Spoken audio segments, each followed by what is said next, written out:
Yeah, because a baby was born wearing 3,000-year-old anklets.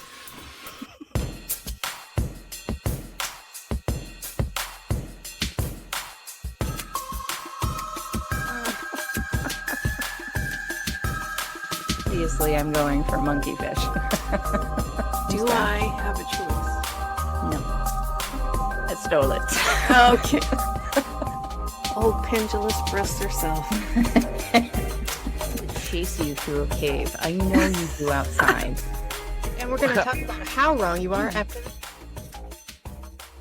Hey, everybody, and welcome to Monsters Lounge. I'm Jenny. And I'm Tressa. Thanks for coming back on the show, Tressa. I'm so excited God, that you were so much for having me. Able to come back to the show. You know what? I have a tight schedule, so I'm glad I could pencil this in. But Me too. that pencil, it does have an eraser, so let's make this. Oh, okay. All right.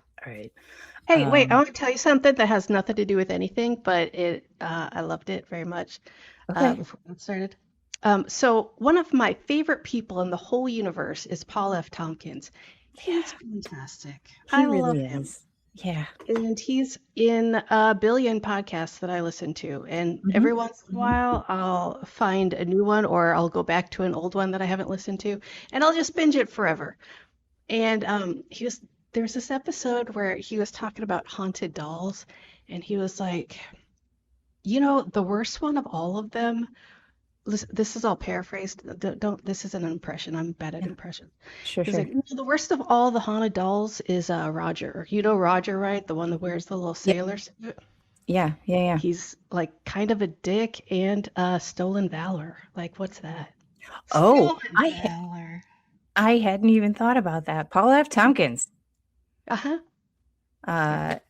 Listen, he did a delightful thing on going to a Juggalo gathering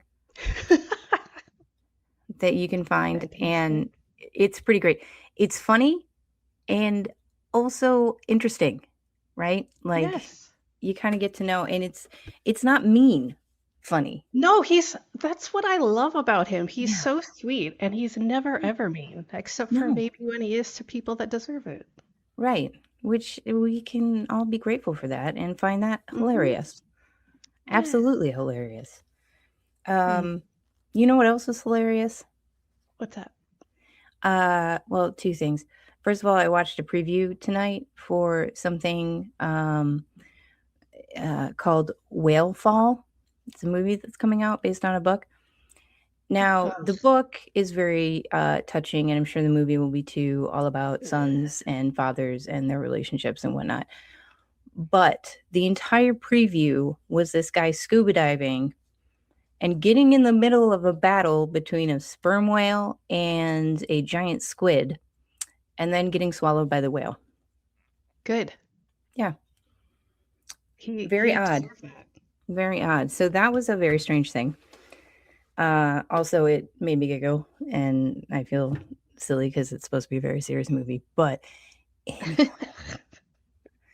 What else made me giggle tonight is the episode that we have coming up, because we're on our 9th installment of the Weekly World News. Oh, we should have a party for the next one. Yeah, I think that we should. Because those never go wrong on our end. Never. Technically, it works out perfectly. It is fantastic when we, shoot it out there for other people. Nothing bad ever happens. No, like my computers love me and do everything right. It's great. Yeah. We were on a podcast, the podcast that we met on like a while ago, had a lot of people on it, and we had some sort of party episode where we just threw out the invitation to a lot of people. And a few of them showed up very drunk, and not like the good fun kind of drunk. Yeah. I believe a clip was cut from that of me just saying sounds. That was I had forgotten uncomfortable to rewatch. Yeah, that was very uncomfortable. We had just met Dave too, and he popped on for a minute and then left. I think I think that you met him before that, and that's where I met him. Mm-hmm. Yeah. It was not a good second or first impression. Either way, let's get to some stories. Oh, you know what? I've got one for you. Fantastic. Lay it on me. This photo attached. Oh. What's that guy? Oh, I'm going to keep it up because I can. That's fantastic. It's like we're talking to him and his, I don't know what, alien? His tiny alien? I don't know. Looks like a Well, tiny maybe, alien. is this an ET who didn't go home? A mummy found under the floor of an old church may be an ET from outer space. Hey, do we know what year this article is from? Because this seems a little ET heavy. Well, it was 1988. Oh, 88? Yeah, we've been skipping around a little bit. Any other aliens? Yeah, we've been skipping around a little bit, but yeah, 80. Well, okay. 88. Okay, shut up. Oh. That's the word from pathologist Ronald Spector, who says that the eerie creature that was discovered during the renovation of Unitarian Chapel in Nottingham, England, is unlike anything ever seen on Earth. At first glance, the mummy looks like a cross between a reptile and a dog. I don't know about that. No, see, to me, like the chest burst thing, you know? A xenomorph. Yeah, the xenomorph. It looks like a cross between ET and a xenomorph. You know what it looks like? What? The eraserhead baby creature. Oh, spot on. Yeah. Reptile and egg. But nothing could be further from the truth, said the expert. For one thing, the shape of the legs, hips, and backbone indicate that it walked upright on two legs like a man. For another, its cranial cavity is quite large for an animal this size, which tells me that it's quite intelligent. That's why I believe this creature came here from another planet. The possibility... So it walks on two legs and is very smart. Clearly it came from not here. Noted. Hey, you interpret that as however you like, but yes, exactly. The possibility that this is an intelligent mutation of an Earth animal is simply too remote. Not all experts agree with Dr. Spector, you don't say, about the origins of the mummy, which is believed to have perished about 112 years ago. Scientists at Nottingham's Museum of Natural History. That's a very specific number. Like, why include the 12? Maybe he had a calendar in his pocket. Maybe. You know what else I like about this? On our screen in StreamYard, it shows what the vertical view, right, looks like, and I think it's just that guy. I don't think we're on there at all anymore. No, we're not important. Are we like barely peeking over? It's fantastic. Okay, it's just that guy. I only say important things. I know. At Nottingham's Museum of Natural History have at least 4 other theories, including the possibilities that it is the result of a Frankensteinian experiment in which parts of a fox and monkey were surgically combined to make a single being, a dinosaur, a deformed lizard or dog. With further testing, the experts hope to reach a consensus and write a formal scientific paper on the creature by fall. Meanwhile, laborer Phil Carlin is still having nightmares about digging the mummy up. It gave me the shock of my life, said Carlin, 22. I lifted a floorboard at the church, and there it was, just staring at me. There was weird punctuation, sorry. It was horrible, like something from another planet. Or a deformed lizard or dog, maybe. Right. If it turns out that the mummy did come from outer space, not likely, the British would likely offer scientists in other countries a chance to study it. Oh, how generous. After that, probably would be exhibited at museums around the world. You can't keep something like this from the public, said Dr. Spector. It belongs to everyone. Now, Jenny, do you remember in the 80s when you went to this ET baby xenomorph exhibit to the traveling museum? Yeah. It was a great, it was so impressive that we even got tickets, right? There was like Oh, that big right. lottery. And then even And then we had to wait in line for hours just to get in. hours upon hours. And you know what? We all just kept turning to each other and saying, like, thank goodness they shared this with the world because it really belongs, To all of to all us. of us. Yeah. Yeah. Yeah. Mhm. Yeah. Yeah. There was a guy in a hat there that kept yelling about it belongs in a museum. It was really, Right. He had a yeah. whip for some reason. What was that about? That was weird. What are you whipping, guy? It's in Well, Chicago. seriously. Calm down. Yeah. No Are you trying to idea. be intimidating? Because I don't, it's weird. It's very strange. I mean, it's intimidating because who walks around with a whip? It's weird. Right. You look psychotic, bro.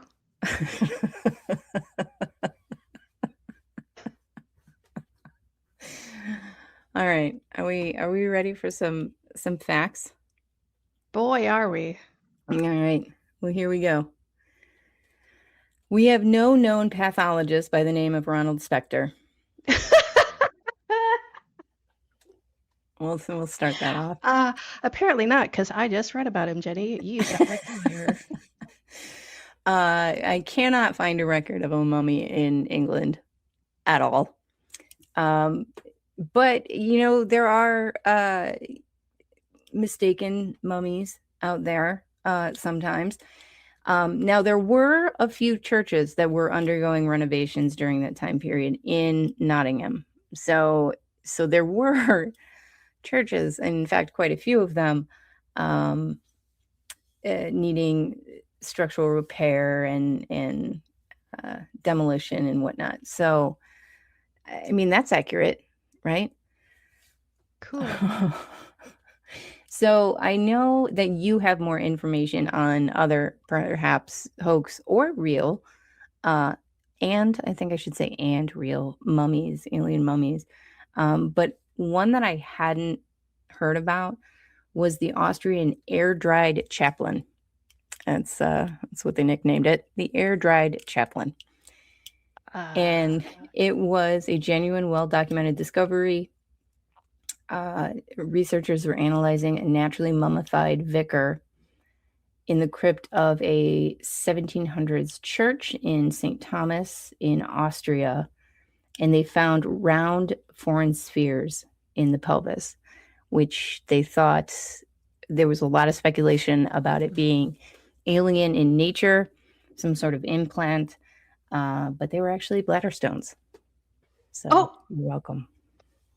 But they were round spheres, you say? I do say. Some final thoughts on this ET guy. Mm-hmm. Found in a church, believed to be 112 years old. Mm-hmm. Hey, I bet that was a deformed baby. Yeah. Like what? Yeah. Why did no one think like, hey, we think this thing is a demon and we need to hide it in a church? Yeah, that in my brain, that seems like a very plausible explanation. In fact, a better sort of theory than a sewn together fox monkey. Was it a fox monkey? Surgically, yes. Mm-hmm. Yeah. Mm-hmm. Yeah. To that do that implies sort of that it was alive and survived the surgery. Or it was like a Fiji mermaid situation, but right. But they said surgically, so they made it sound like, oh, we did this thing and it was successful. Yeah. So they lived a happy life as a monkey fox. Wearing a jaunty little English cap. Mm-hmm. Mm-hmm. Little overalls. Tiny wee suspenders. Oh my goodness. Oh, monkey fox. Do better, 1800. Jesus. God. All right, so that's the info that we have on that one. Unsurprising, being that somehow, like somewhere in the mid 80s, Weekly World News was like, we're just gonna make stuff up, Oh yeah. Yeah. Bless them. Mm-hmm. So, all right. Expert blows lid off top secret report. Eyewitnesses encountered the big shots Eyewitness encounters the big shots want covered up. Life will never again be the same for Faye Knowles and her 3 sons. It was altered forever in a few horrifying minutes on a lonely road through the Australian outback, where they were plucked off the earth by a UFO. Their blood-curdling Yay! Oh. their blood-curdling ordeal, already labeled the Nullarbor incident, is unquestionably the best documented close encounter of the 4th kind ever reported. One expert on sightings of alien crafts and set an official report claiming the UFO was nothing more than a meteorite shower is preposterous and a scandalous attempt at a cover-up. All right. The expert cited evidence that clearly proves the encounters were genuine. They are. The car they were riding in when it was snatched up by the glowing UFO is heavily dented on the roof. Do they have hail in Australia? Yes, they have everything in Australia. It might have been just giant spiders hitting the top of it. Everything in Australia can kill you and dent the top of your car. Everybody knows that. Everyone knows this. Scientists are at a loss to identify the talc-like dust that covered the car when the police found it. Descriptions of the odd-shaped UFO given by the trawler also encountered it hundreds of miles away are identical in every respect with those given by Mrs. Knowles and her 3 grown sons. All efforts by investigators to prove the 2 separate sightings coincidental were miserable failures. We were a bit skeptical at first, said Police Sergeant Jim Fernall. I've always had reservations about UFOs, but after investigating, we're treating the reports very seriously. For the Knowles family, the minutes that would change their lives began ticking off in the pre-dawn hours as they traveled a barren highway across Australia's vast Nullarbor plain on a trip from Perth to Melbourne. Suddenly a shimmering craft streaked out of the sky and followed the Knowles car as it raced down the road at 120 miles per hour. Whoa, in the 80s? Yeah. What kind of Australian speed racer did they have? I have no idea. Before clamping itself to the car's roof. I reached out and touched the thing, the 48-year-old mom told reporters. It felt warm and spongy, and it smelled like dead bodies. What? Yeah. What the hell? I don't know. Her 24-year-old son, Patrick, said he heard a humming and then saw a dark mist begin filling the car. We started yelling and screaming, but our voices had changed, he said. They were deep voices and very slow, like in a dream. So they were on nitrous. Yeah. Then the craft picked our car up and started to shake it. We had our dogs with us, and they went crazy. Then the thing released us, and the car slammed to the ground so hard it burst a tire. Dang. The glowing UFO hovered near the car for several minutes before it suddenly shot into the heavens with a fantastic burst of speed. The terrified family drove... Yeah. I am loving this story so much, I don't want to interrupt you, so please continue. The terrified family drove 400 miles to the town of Seduna, where they reported their harrowing encounter to Sergeant Fernall. Unknown to the Knowles family or to Fernall, at about the same time, but far to the south, the skipper of a fishing trawler was reporting that a shimmering dome-shaped starship had hovered for several minutes over his boat in the Indian Ocean. The skipper and the crew, to a man, said that when they tried to speak, their voices were very deep and their words seemed to be spoken in slow motion. I am. Listen. I know. I 100% believe this story, so I don't want to hear your BS research that says nobody ever heard of any of this before, because I have just now and I believe it. Yes, yes. So there are lots of sightings in Australia. This specific one? This specific one, maybe not so much. However, there were several sightings like throughout the 80s and 90s and even like now, Australia is a big spot. It's a massive place. It's and massive. I have no and doubt. like 400 miles between like just of nothing. Yeah. That's a playground for a UFO. Yeah. The thing. Okay. So they did report it. They talked about it a lot to the press. It was a blue Ford Telstar on the Eyre Highway in Western Australia. It was very early in the morning. It's claimed as exactly pretty much as the story is told, right? Mm-hmm. There's not a lot of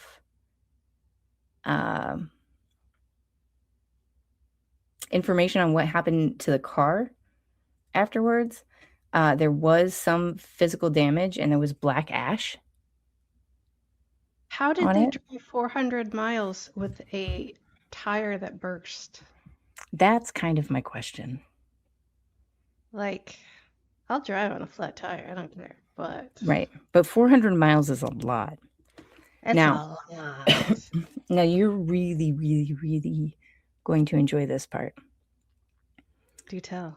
Right. So in my research, I found that not only did the trawler captain confirm it, or also have a similar sighting around the same time, there was also a truck driver, an aircraft pilot, and a local fisherman, a secondary local fisherman.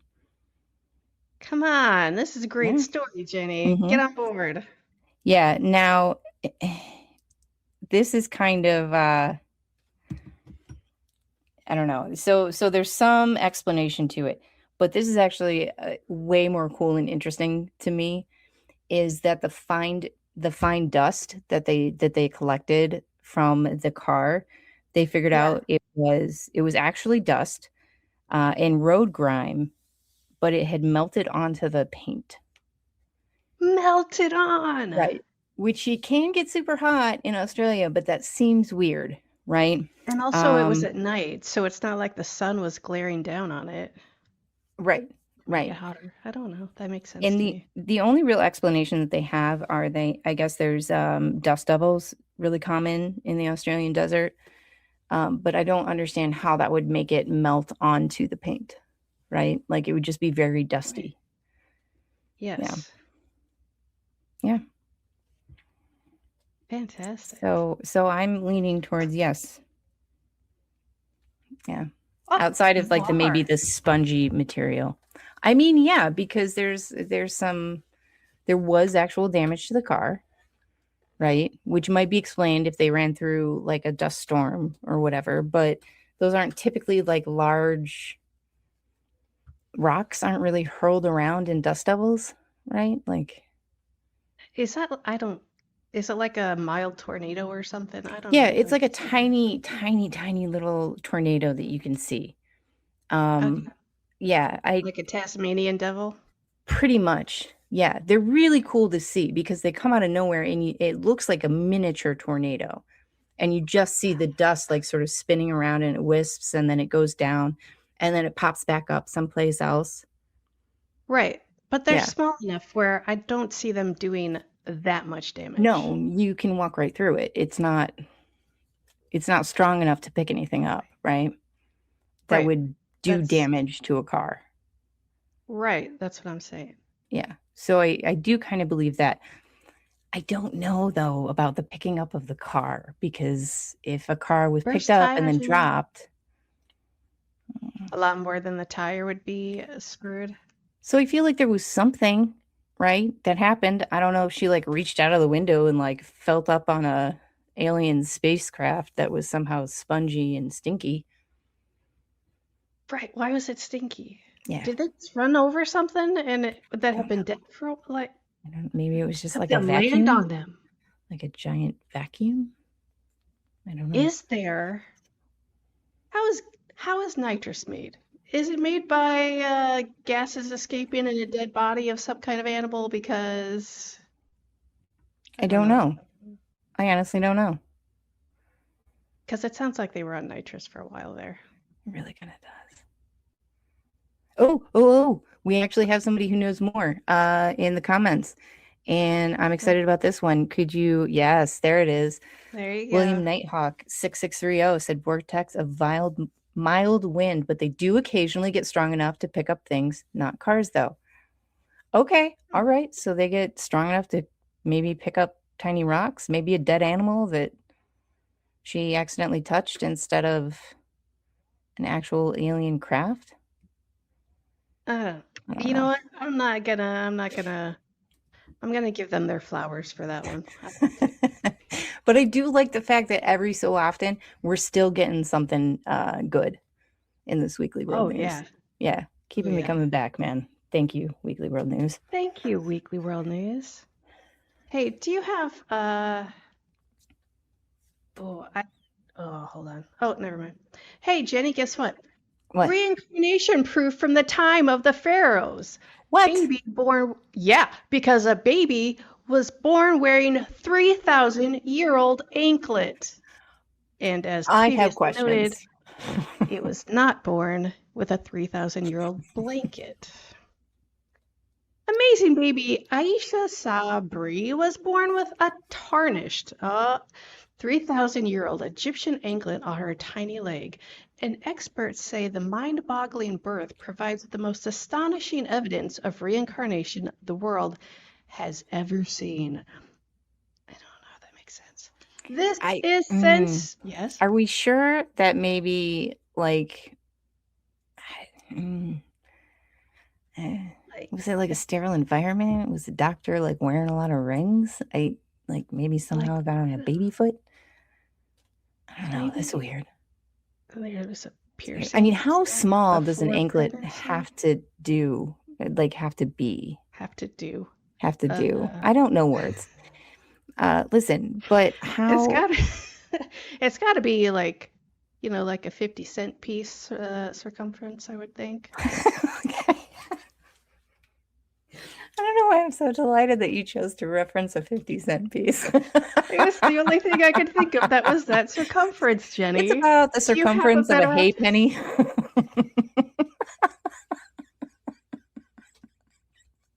Listen, don't make me talk about $2 bills next. So about the size of a doubloon.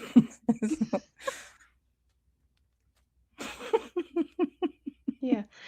Anyway, this is sensational. It's the proof we've been waiting for. A psychic scientist, Herman Ballard, told reporters in Alexandria, Egypt.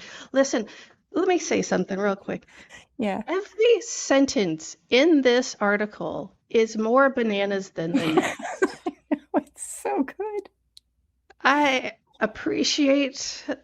All right. This child has lived before. End of sentence. There is it gets better. There is no other logical explanation for all the circumstances present here. You know what? I feel like there could be other I don't have an answer, but there has to be other logical explanations. I'm wondering what else happened. You had the one thing. All the circumstances. All of them. There was a baby. It had an anklet. End of story. It was tarnished. What else you need? Mm-hmm. Right, like it's going to tarnish inside of a woman? That's crazy. Mm-hmm. She has given us all a reason to rejoice. Dark-eyed Aisha came into the world January 3rd in an Alexandria hospital, the third daughter of Egyptian janitor Mohsen Sabri and his wife Kamala. Dumbfounded doctors say the birth was perfectly normal, except for the ancient anklet found dangling from the... Maybe if it's dangling, it was regular anklet size. Because also, how did Wait a minute. Now, hang on, because we have somebody really coming through in the comments. Okay. And if you want to look at that last one, William Nighthawk 6630 again is coming in. In the old days of my native people, we made all jewelry adjustable in size to be worn from childhood to adult. So, did you attach it in the womb, William? We don't know because that doesn't prove anything. We don't know that. But I'm just saying that might be the reasoning for the dangling, right? A little too big. Maybe the baby was extra small. If it came out of the womb dangling, there's an issue because there's a lot of grip going on there that there's not going to be dangling of nothing. Also, I'm still hung up on the only logical explanation. I don't know what you mean, Jenny. It's perfectly... Right. Mm-hmm. Totally. Mm-hmm. Dumbfounded doctor... Hold on. The anklet was obviously very old and much too large for a baby's ankle. Well, there you go. See? Said Dr. Osman Rashad, who delivered the bouncing babe. That's the comment. Wait. Why, this anklet is much too big for this small child. And obviously very old. Therefore, reincarnation. Mm-hmm. Okay, all right, I'm seeing the circumstances. It could have slipped right off her leg during birth, but for some unexplained reason, it didn't. Because somebody put it on after it was born. That's why. We were all flabbergasted, to say the least. Since there seemed to be no medical explanation, we asked the people at the institution of Alexandria for help. Stunned scholars, I bet they weren't, examined the strange silver anklet and found it bore the cartouche or emblem of King Ramses II, who ruled Egypt from 1292 to 1225 BC. You're a little quiet, Jenny. That's proof right there. Well, you have anything to say now? I'm still trying to figure out how they went. Oh, it's the only logical explanation, but they were all flabbergasted. They were all flabbergasted until one guy was like, you know what? I bet that's a reincarnated baby. That baby, obviously. Reincarnated. Only logical. You can tell by its accessories. How did it stay on the ankle? It's obviously a miracle. Clearly. And archaeologists using a sophisticated dating process have determined that the mind-boggling relic is indeed more than 3,000 years old. There's no doubt that it is authentic, said noted scientist Mahmoud Badawi. Listen, I'm going to be real bad at all names. Give me a different culture, and I'm going to be worse, and I apologize. Yeah, I mean, you're bad at my name, so it's pretty easy. Shush, Johnny. There is no doubt that this is authentic, said noted scientist. I already said that. It is a very ornate piece of jewelry from a very opulent period in Egyptian history. Much too ornate for a baby. What kind of baby would wear or make this? Thank you. It's precisely the type of ankle ornament worn by Ramses' favorite ladies. Okay. Only questions now.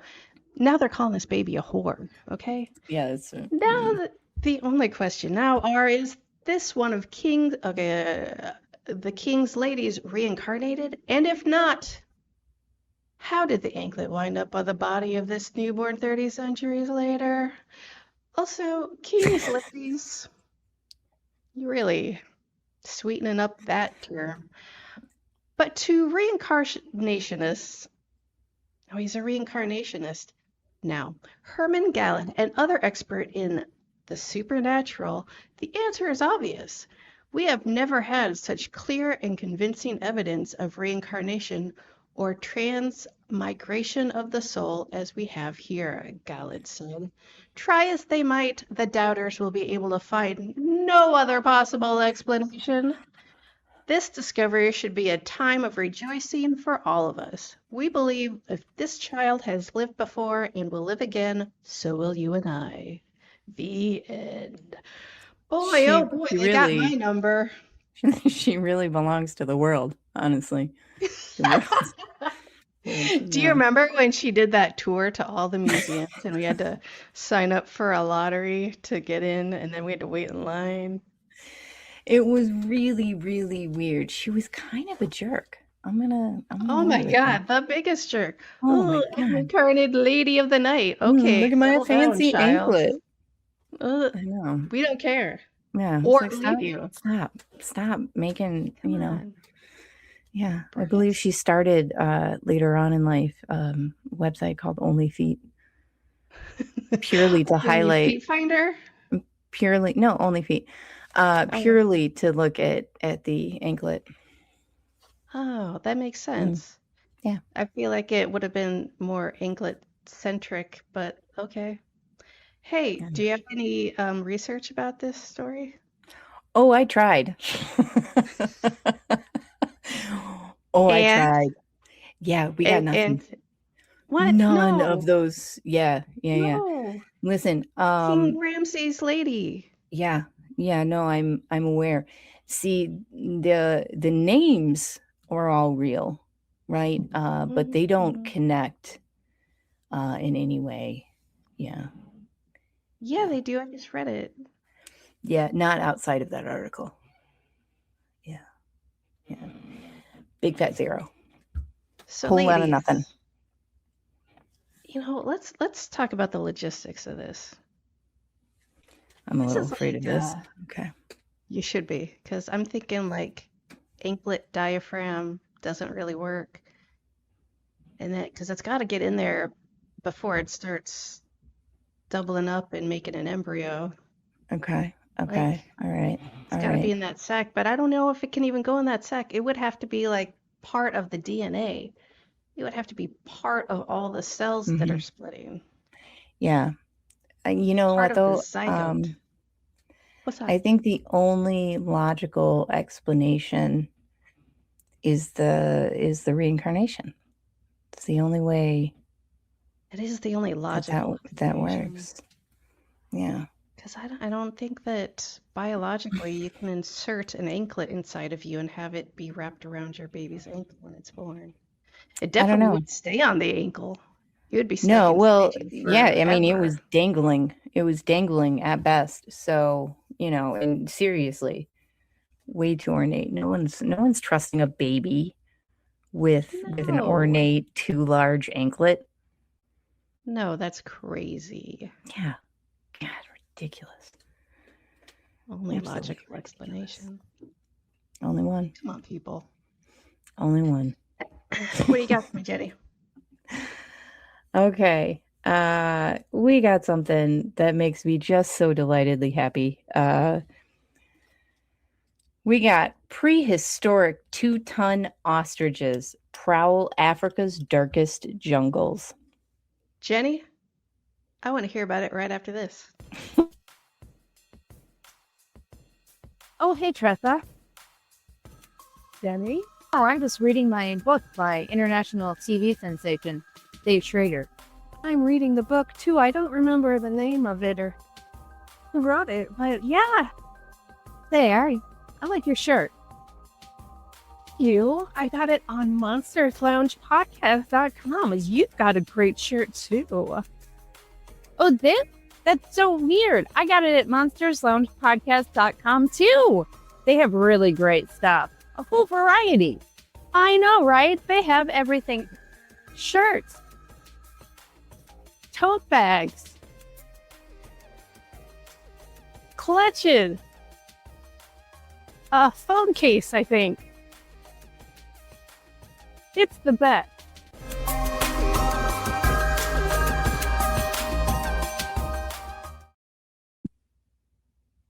All right. Here we go. Prehistoric 2-ton ostriches prowl Africa's darkest jungles. Scientists say what? Nothing. Go ahead. Okay. Scientists say descendants of the long extinct elephant bird are still thriving in Africa, laying eggs the size of Volkswagens. Gross. Yeah. Yeah. I want you to keep in mind the size of Volkswagens. They're out there. Hold on. Are we talking like a Volkswagen Bug, a Volkswagen I'm Thing? thinking like I'm talking about a like Jetta. a beetle. maybe like a beetle, like a smaller of them. Got it. They're out there. Now all we have to do is catch one. Dr. Otto Schultz told reporters in Frankfurt, West Germany. These enormous birds could be living links to our evolutionary past, he continued. It's impossible for them to exist in this day and age. But shell fragments and footprints discovered in Mozambique prove that they do. Dr. Schultz has been on the trail of the birds since last November, when one of his grad students recovered 280 pounds of shell fragments on a trip to Mozambique. The pink speckled, yes. How many shells is that? I don't know. How many men are in 280 pounds again? I don't know. That's worse than asking me the length of something. I don't know how much anything weighs. Yeah, I was just hoping that maybe I was hoping that your levels of measurement included just instead of like the height of a man, being roughly 6 feet, maybe, if I were to guess, and I'm going to, I would say it would be about roughly 120 picnic baskets, like full. 120 picnic baskets. Okay, now I can imagine it. Is that too high? Right. I don't think so. I think that's, the way that I pack a picnic basket, very heavy. I like snacks. That's what I'm saying. And cheese. Okay. So one of the grad students recovered 280 pounds of shell fragments on a trip to Mozambique. The pink speckled fragments were first thought to be the pieces of thousands of eggs, but the scientists later acted on a hunch and found that they were all pieces of a single egg. What? Hold up. Think about that for just 5 seconds, because that means before it was laid, that's the word I was looking for, that egg was just being made and carried around almost 300 pounds. And that's just the shell. Right. Not even including the little baby. By something that had to have been so huge that it laid an egg the size of a Volkswagen. I'm going to throw up. Keep going. When we finally put them all together, the egg had a diameter of about 4.5 feet and was almost 7 feet long, said Dr. Schultz. The baby bird that hatched from the egg would have weighed between 450 and 600 pounds. The bird that laid it would have at least weighed 2 tons. If the experts weigh... You know what I hate about the word ton or the measurement of ton is like, what's 1 ton? 2,000 pounds? That's stupid. Like, 1 ton should be 1,000 pounds. Does it, why are we making 2,000? Let's make it 1,000 and that should be a ton. Noted. I'll get right on that. Thank you. Thank you. I will send that off to the measurologists. That's a word I made. Yeah, you're welcome. It's a good one. Thank you. It's 90s to say. No, I'm not going to try to. So, yeah. All right. If the experts' weight projections are accurate, the adult that laid the egg would have been about 4 times larger than the flightless elephant bird, which resembled an ostrich, stood at 10 feet tall, and weighed about 1,000 pounds. Or a Tressa ton. But I don't like that at all. Gross. Don't ever say that ever again. Ugh. What's that? Tressa ton? No, stop it. Okay. I love an alliteration, but not there. No? All right. But he still believes that they are related because footprints found along with the shell fragments are identical to those of fossilized elephant bird prints that have been studied for years. The new prints are larger, of course, but their similarities with those of the elephant bird are too strong to be denied, said Dr. Schultz. Natives to the area speak of wingless birds bigger than elephants, he added, but sightings have been few and far between, and they seem to have no idea where the giant birds live. The expert is planning a trip to Mozambique late this spring in hopes to tracking down one of the creatures. But he's been searching for them since November, and I don't know what month this is that they're doing this article. March. Let's see. Since November, and all you've gotten is some eggshell. Let's go, you guys. What do you do? It took a while to put one of those together. Imagine like the worst 1,000-piece puzzle. Oof. Yeah. No border. So, no border at all. No border at all. All right. So we do have some fun facts that I really enjoy because I'm a gigantic nerd. But listen, those are my favorite kinds of facts. Let's go. Yeah. Elephant birds were a giant flightless bird, but they lived in Madagascar. They were native to the island of Madagascar, That's which close, is though, right? No. I know about as much as geography as I do as a measurement, so.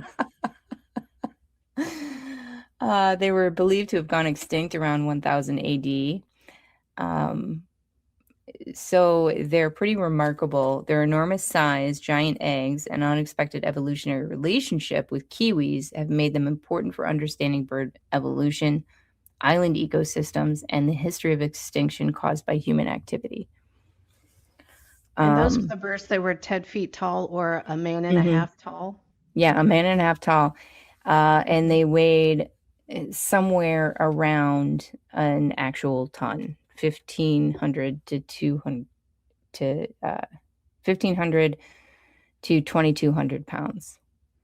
Their eggs were the largest known eggs of any bird species, and that includes reptile species and mammals as well. They were herbivores, and they were really important in Madagascar's ecosystems. Reports of giant birds in Madagascar were recorded as early as the 1600s by French governor Flacourt. European travelers found giant eggs and eggshells in the 19th century. This is one of the facts that I thought was really, really cool. The legendary rock mentioned by Marco Polo was thought to be maybe one of these elephant birds, which I like. Infamous dummy, Christopher Columbus. Hey! Yeah, but no. I could not find any record of the professor in this story. Not even the professor? Not even the professor. There was a different Otto Schultz out there, but he was heavily involved in World War II, and not in a good way. Oh. So that was it. That was the investigation. But the best part about it is the information on the birds, because it's kind of cool. Yeah, it's pretty cool. Yeah. Listen, you know what? Jeanette, what about Marianne? I bit my tongue there. I don't think I didn't think about it. Okay. Oh, what's happening? What's happening? I don't understand what's going on. Because you said the professor or something. Oh, okay. Hey, Okay, got it. You know what? Do we have time for that quiz you mentioned? I believe that we do have time for the quiz, and I'm very, very excited about this because I know that this is an important quiz. Yeah. Okay. Now listen. Tressa, I would like to ask you a little bit of if you know how to tell if you are sexy. I don't. Please quiz me. Are you going to take down my answers so you can tell me if I am or not? I'm going to really try. To be able to do that. I have my little notes going on. The more you know about lovemaking, the better it is. Yeah. So here's a little quiz that will help you Coming in rate. hot. Yeah. Who will help you rate your smarts or show you how much you're missing. All right. All right. So good luck. Thanks. Question number 1. Lovemaking burns as many calories per minute as A, belly dancing, B, shoveling like snow, C, both. I'm gonna say belly dancing. Okay. All right. I haven't done either, so or any of them, to be honest. I'm just going off of logical explanations. Okay. 21% of big city women love to make love where? A, the outdoors. B, in the attic.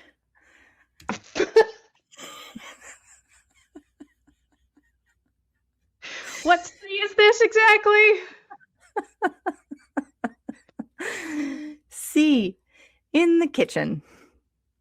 I'm gonna say kitchen because what? Okay.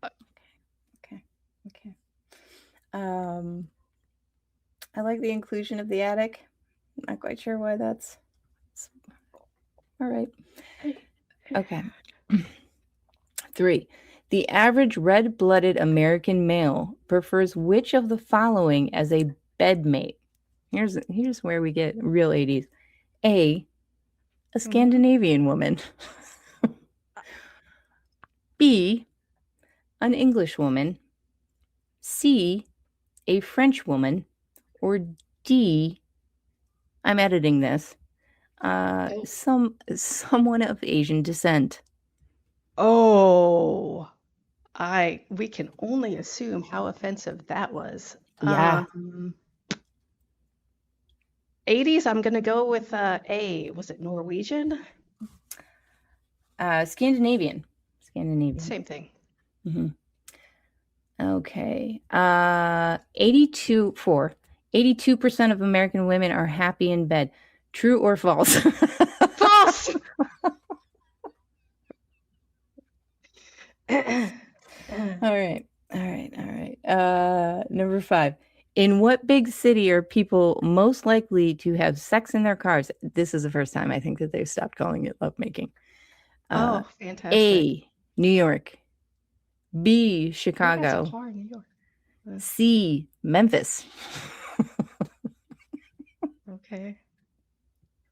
I'm gonna go Chicago because Chicago seems freaky like that. I don't know. You would think, right? Oh, was that All right? right. Number 6. Men and women who make love most often do what every day? A, say I love you. B, have a candle-lit dinner. Or C, run 5 miles. What? I hope they take a shower, but I'm gonna go A. All right, I gotta note this down. Okay. All right. I don't remember what A was. I just hated the other ones. Number 7. One of nature's most potent sex stimulants comes from A, the bark of an African tree. Which one? Any of them. B, carob pods. Or C, alfalfa sprouts. Not C. Listen, I don't know what tree it is, so I'm gonna go carob. Okay. A tree. Is it one specific tree in all of Africa? Is it a kind This of says tree? the bark of What an are you African doing? tree. That's it. Get out of That's here. it. Get all the way out of here. Right. 8. A good cry is a good way to stimulate sexual desire. True or false? God. Jesus Christ. I don't care what the answer is in this 80s misogynist BS. I'm going to say no. Yuck. Okay. 9. Which part of a woman's body attracts a man the most? A, buttocks. Can't. The rear? I can't. B, bust. C, legs. Or D, none of the above. Oh, is it the vagina? Um, I'm gonna say the buttocks just because it says the buttocks. Just because, see, you Well, want to say the word buttocks. yes, I really do. Okay. This is super random. Forgot about this one.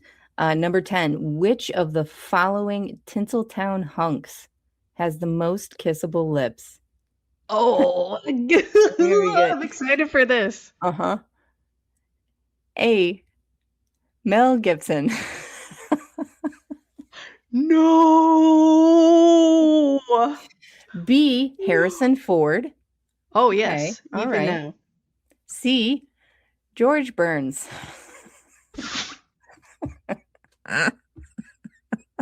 I'm assuming he was still alive when they wrote this. Yes.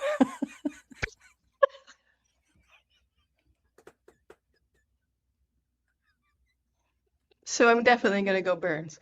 No, I just kidding. I want Harrison Ford. And I mean that deeply. But we have one last one. D is Paul Newman. I mean, he was a looker. nice guy, I guess. Yeah. Yeah, I'm still gonna say Harrison. Are we speaking specifically for me or how I think it's rated? Because How you I'm think gonna it's go rated? Harrison Ford. I don't care. How I'm you think going it's Harrison rated? Ford anyway. Okay. Maybe right. Paul Newman if it wasn't. I don't know. Sure. Okay, I just need to tabulate your score here. Oh, good. Now, in the scoring, 8 to 10 correct is excellent. 5 to 7, not a slouch. 0 to 4, you need that tree bark desperately. You got Does it really say that? You got a 2. I got 2. You got 2.